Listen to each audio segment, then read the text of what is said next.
The coyotes were circling already.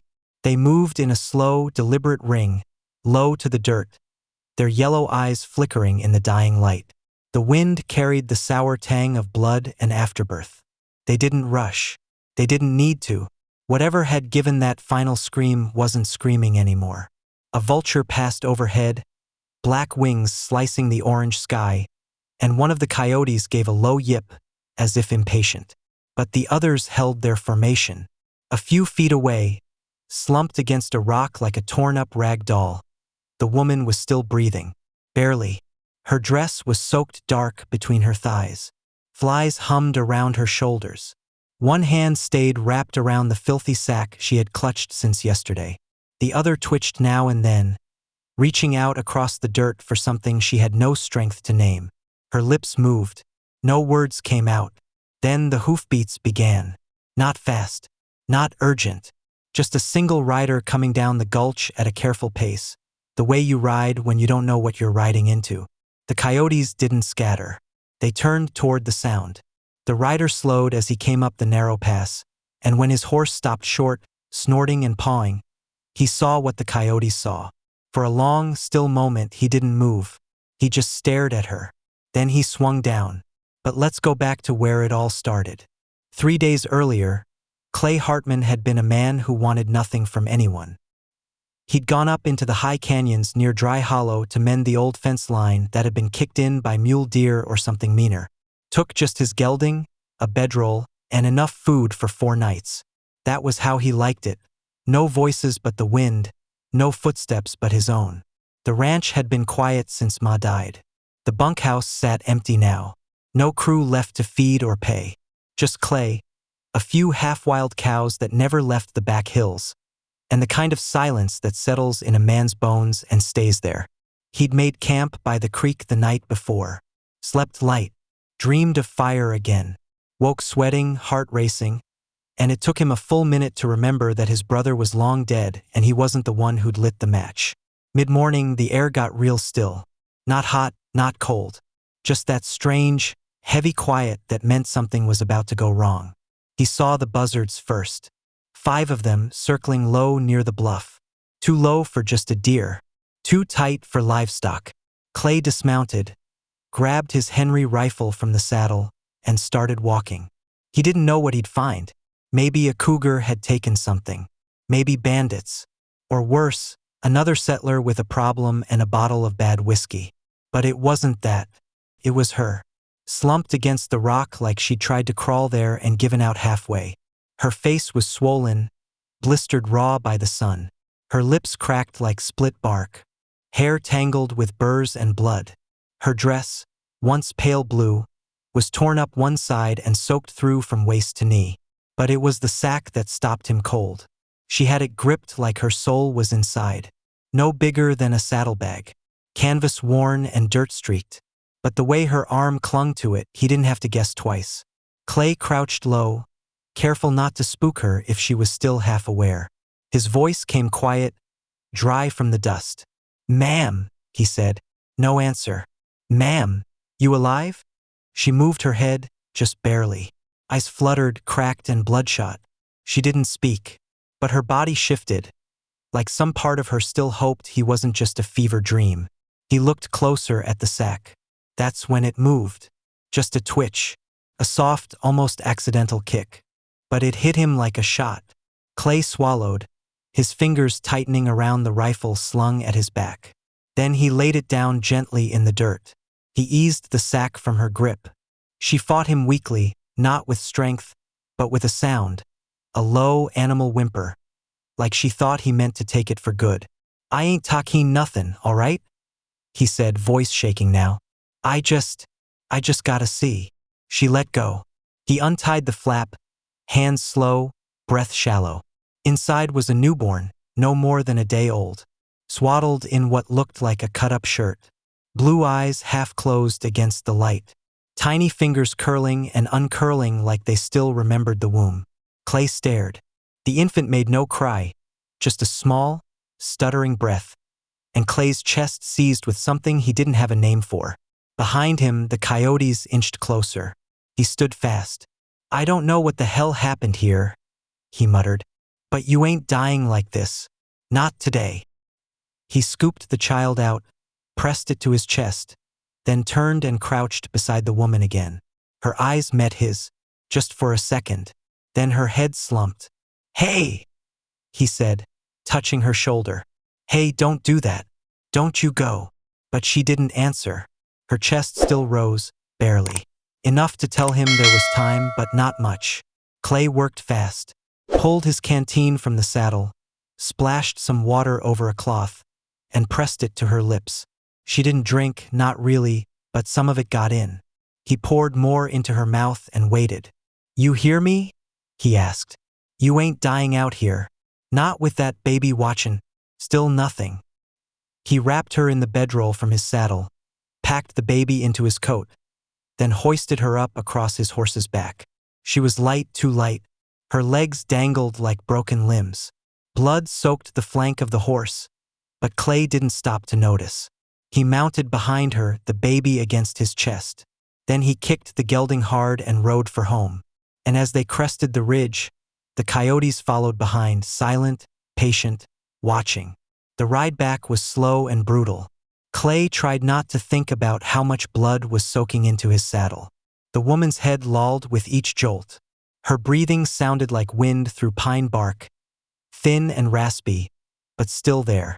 The baby, wrapped against his chest, didn't cry once. Just a low whimper now and then that made Clay's gut twist. The plains opened wide under a red-stained sky, cottonwoods throwing long shadows. Coyotes stayed back at first, then disappeared altogether once the gulch ended. But Clay could feel something else chasing him now. Not beasts, consequence. He reached the ranch past sundown. Just a square of land, empty stalls, and the worn-out two-room house where his father had died yelling about debts and judgment. He kicked the door open with his boot, carried them both in like they were made of glass. He laid the woman on his old cot, stripped off the dress that was stuck to her like bark on a wounded tree, and did what he could with rags and boiled water. She didn't wake, didn't speak. Her skin burned under his hand. The blood had mostly stopped, but he'd seen enough animals die to know infection didn't care about that. The baby lay in a drawer lined with soft cloth, blinking slow. Clay watched her from the corner as he spooned a bit of water into her mouth. A girl. He hadn't noticed that before. Tiny thing. Too quiet. Like she already knew not to ask too much of this world. By the second night, the woman was still alive. By the third, she opened her eyes. She looked around like she didn't believe it. Then she saw the baby in the drawer. Her lips moved. Clay leaned in. "You thirsty?" She nodded, slow. He helped her sip from the cup, his hand behind her neck. Her eyes stayed on the drawer the whole time. "She yours?" he asked. The woman blinked. Her voice came out broken, like something torn too many times to stitch. "Yes." "Where's her pa?" The silence that followed said everything. Clay sat back. "You from around here?" Another long pause. Then, soft, "West. About a day. What's your name?" She closed her eyes. Didn't answer. Clay didn't ask again. The next morning, he saddled the gelding and rode into town for supplies. Medicine. Milk for the baby. He didn't tell anyone why he needed it. But word spreads fast in small places, especially when a man like Clay, who hadn't spoken a full sentence to anyone in months, starts asking questions about fevers and poultices. By the time he rode back, Sheriff Albee was already waiting by his gate. Albee was a tall man with a voice that tried too hard to sound calm. He didn't draw his gun, just raised a hand as Clay dismounted. "Afternoon, Clay." "Sheriff, you got someone up there at the house?" Clay didn't answer. Albee shifted in the saddle. "See, I only ask because Widow Corman swears she saw you carry in something over your shoulder like a sack of wheat. Said it was bleeding. Then she oughta mind her own damn wheat." Albee gave a tight smile. "You know how folks talk, especially with everything going on." Clay narrowed his eyes.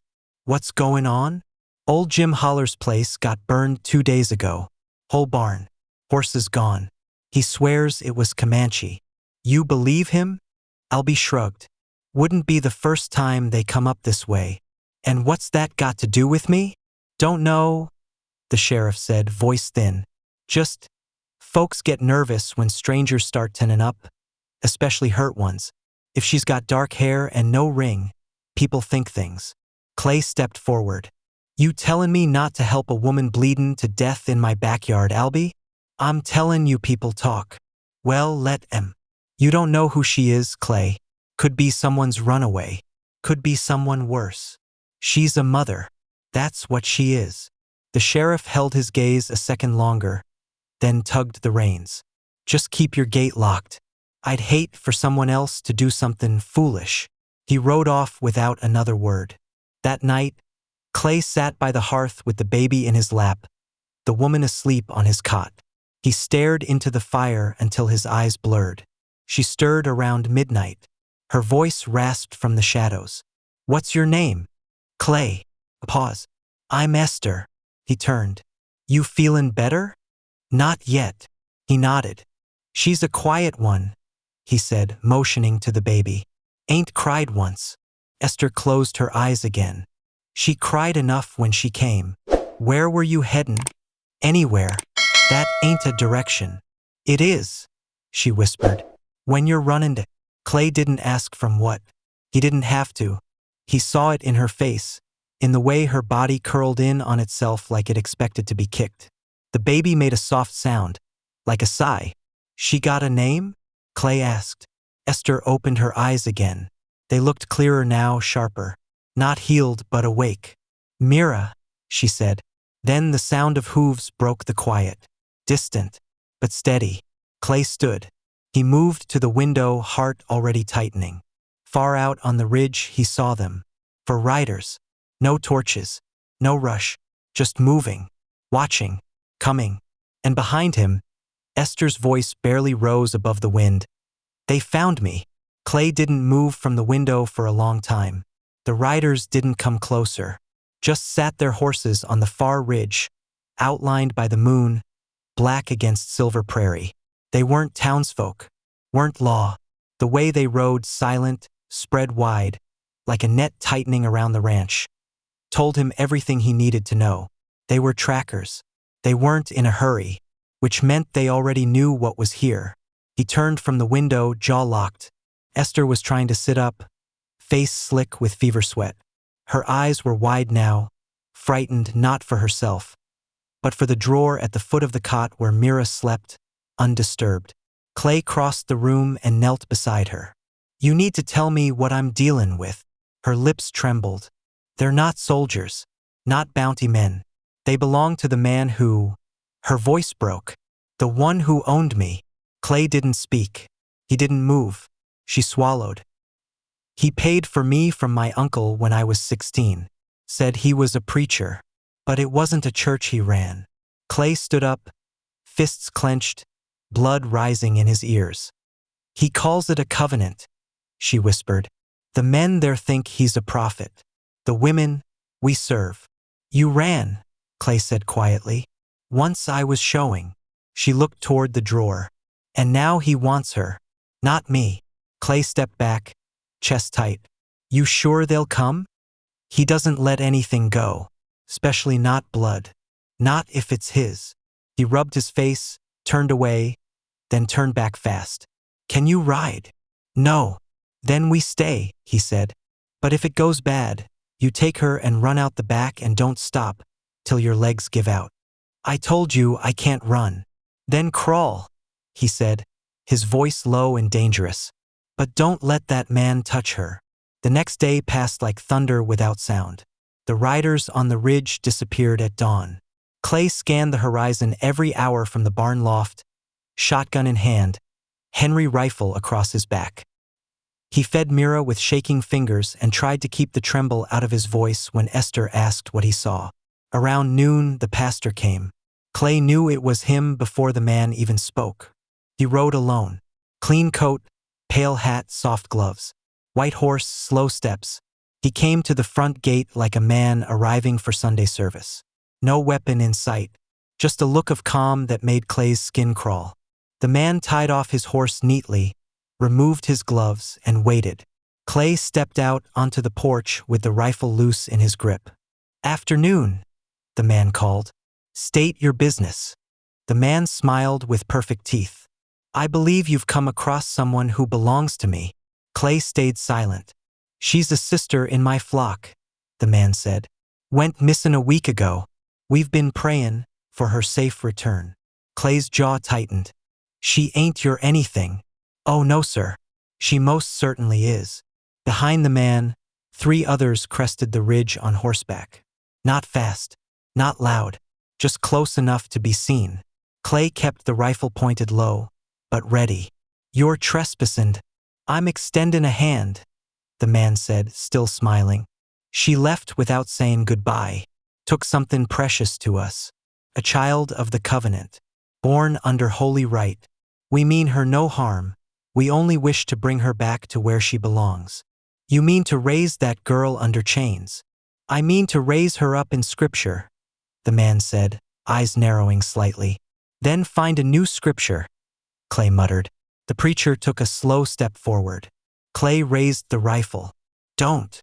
The man stopped, still smiling. I'm gonna come back tomorrow, he said softly. And if the girl ain't with us, then you'll see the true hand of the Lord. Clay said nothing.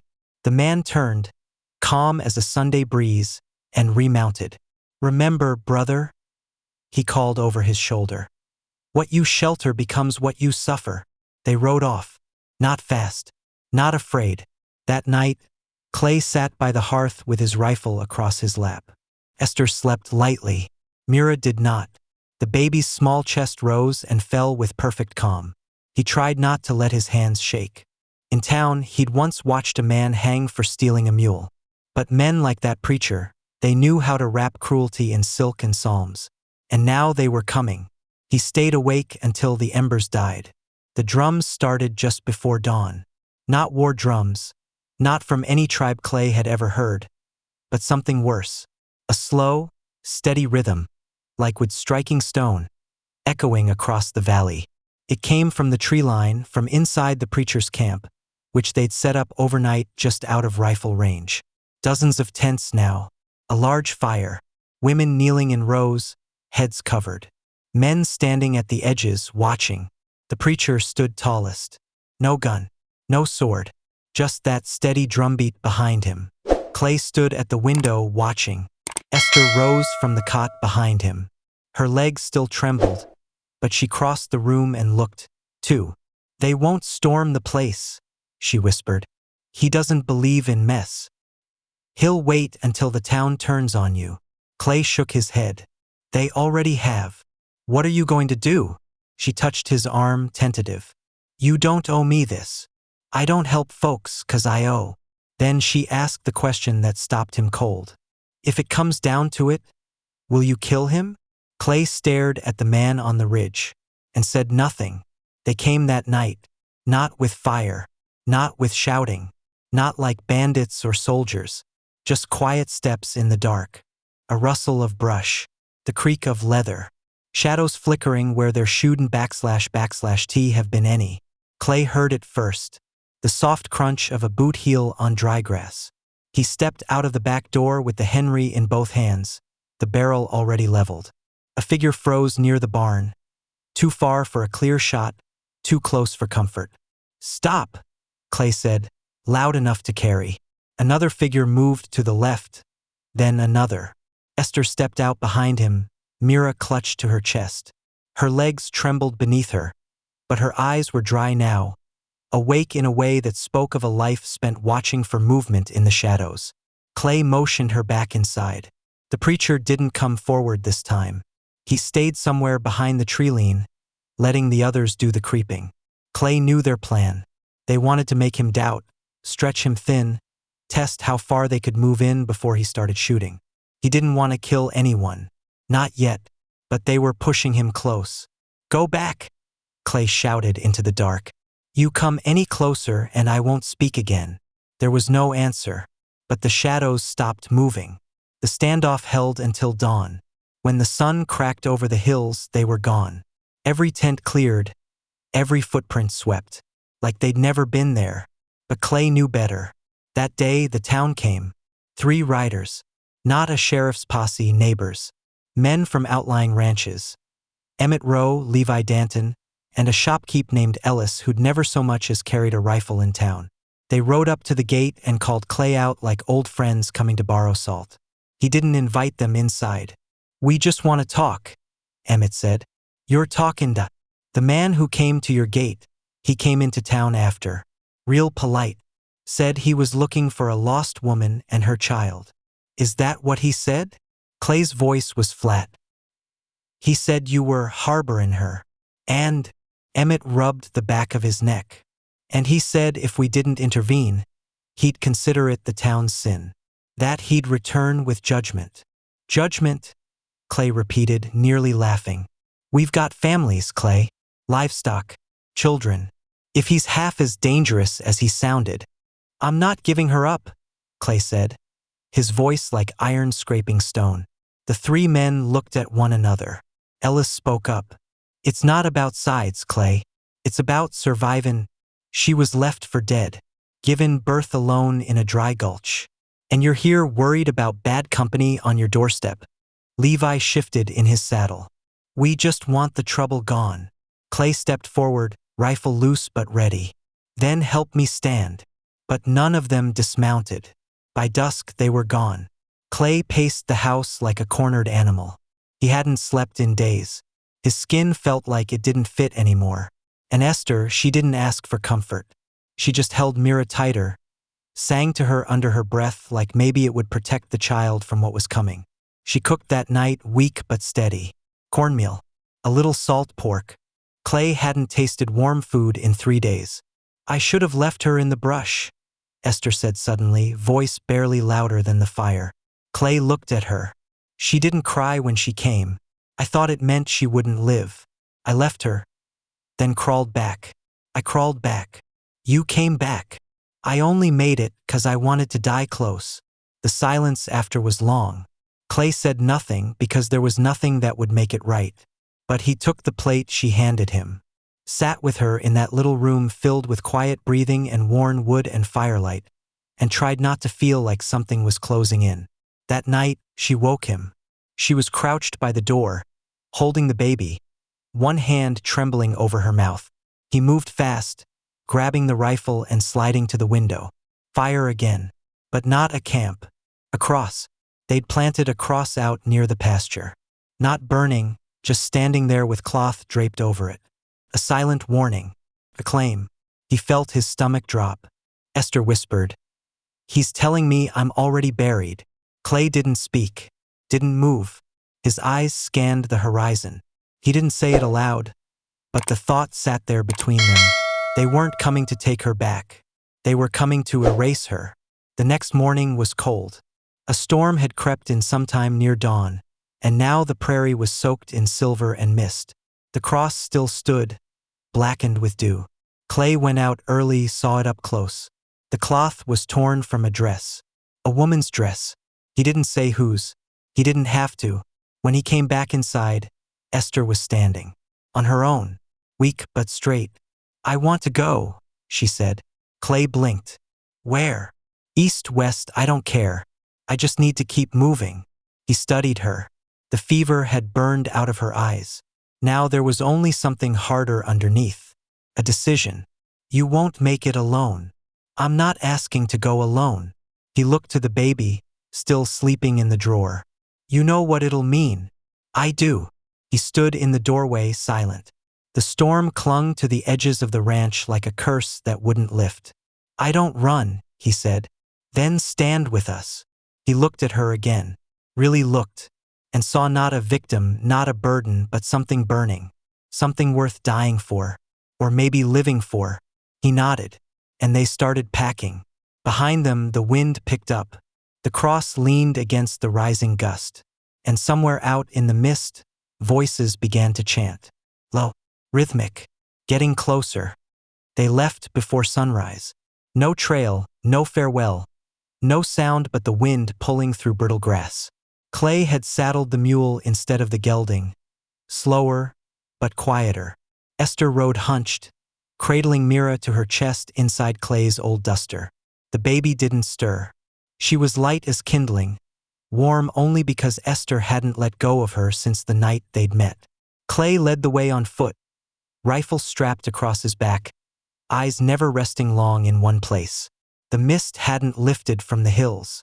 It hung thick across the ground like the prairie had forgotten how to breathe. They didn't speak for miles. Esther broke the silence first. "Where are we going?" "East, toward the river forks. Might be an old trail station still standin'. If not, we follow the water." "And after that?" Clay didn't answer. He couldn't. Not yet. Behind them, the ranch shrank into a smudge of memory. Just a shape on the horizon, marked by the leaning cross and the echo of a man's threats wrapped in scripture. They moved slow. Esther's body was still healing, every bump in the road dragging a wince from her spine. Clay checked behind them more than ahead. Once he thought he saw riders, dark specks against the hills, but when he blinked, they were gone. He didn't say anything. By nightfall, they'd reached the edge of the canyons. Red cliffs rose like broken teeth out of the ground. Clay found a hollow in the rock to make camp. No fire, just cold bread and a flask passed between them. Esther sat with Mira tucked against her chest and watched Clay as he layered dry brush around the mouth of the hollow. "You think he'll stop?" she asked. "No, not even if he thinks we're dead?" "He'll never think that," Clay said. "Men like him believe God whispers in their ear. If he thinks he owns your child, he'll hunt you to the edge of the earth." Esther nodded. "Then I guess we keep moving." He looked at her. The firelight in her eyes didn't flicker. Just then, Mira stirred. A small, tired cry. Not loud, just a sound like a question with no words yet to carry it. Clay turned his head, surprised by the weight of it. "She hasn't made a sound since the ranch." Esther smiled softly, rocking her. "She knows we're not where he is anymore." The wind passed through the canyon, carrying with it the last ember of the preacher's shadow. But peace never lasts long in the wild. The next day, they came across a riderless horse. Brown gelding, saddle still cinched tight, blood on the flank, fresh. The reins were tangled in a mesquite bush, and vultures circled low over the ridge just beyond it. Clay told Esther to stay behind with the baby. He climbed the ridge, keeping low. What he saw made him stop in his tracks. 3 men, all dead, not from bullet wounds, knives, clean slices, throats opened, chests cut with strange, precise shapes, like someone was sending a message in flesh. He crouched down, studying the marks. Ritualistic, intentional, no valuables taken. He glanced around the horizon, then slowly backed away. When he returned, Esther saw it in his face. "What happened?" "Not him," Clay said, eyes scanning the trail. "Someone else." She looked down at Mira, then back to Clay. "Should we be more afraid now?" Clay didn't answer, because in truth he didn't know. That night, they found shelter under a collapsed bluff near an old mining claim. Clay rolled rocks in front of the entrance. Not to block air, just eyes. He didn't sleep. Esther did. She held Mira the way a storm holds a single candle, tight, unwavering. Just before dawn, Clay heard the whistle. "Hi, human." Then another, closer. He gripped the rifle, heart hammering. A shadow moved just past the rocks. Clay didn't fire. Not yet. Then a voice, low and sharp. "You inside. Don't shoot. We saw the baby." Clay's voice came hoarse. "Who's we?" "Apache," came the reply. "But not hunting you." Another figure stepped out of the dark. A woman. Older, face painted with earth and ash. Her eyes were sharp and unsmiling. "You travel with a sacred one," she said. Clay stood slowly, not lowering the rifle. "We're just trying to get away." The woman pointed to Mira, now stirring in Esther's arms. "She was born on the blood trail, during the moon split, under dying stars. That child is not ordinary." Esther stepped forward. "You speak as if you know her." "I know what she carries." Clay's voice dropped. "And what's that?" The woman didn't answer directly. She stepped closer and knelt by Esther, staring down at the baby. Mira blinked, then smiled. The woman smiled back. "Child of ash and breath," she whispered. "Born not of sin, but of escape." Clay lowered the rifle. The woman looked up at him. The man who hunts her has many names, she said. None of them belong to your God. He is a taker. He does not create, he only cages. We know, Clay said. We've seen it. The woman stood. My people will slow him, she said. We cannot stop him, but we can delay. You head for the wide water. There is an old woman in the canyon there. She owes me a debt. Show her this. She pulled something from her sash. A strip of cloth. Red, stitched with black thread. A symbol that looked like a bird in flight. She pressed it into Esther's palm. You keep moving. You keep that child from chains. Clay nodded once. And just like that, the woman was gone. No sound. No farewell. Esther clutched the cloth and looked to Clay. I think maybe she was right, she whispered.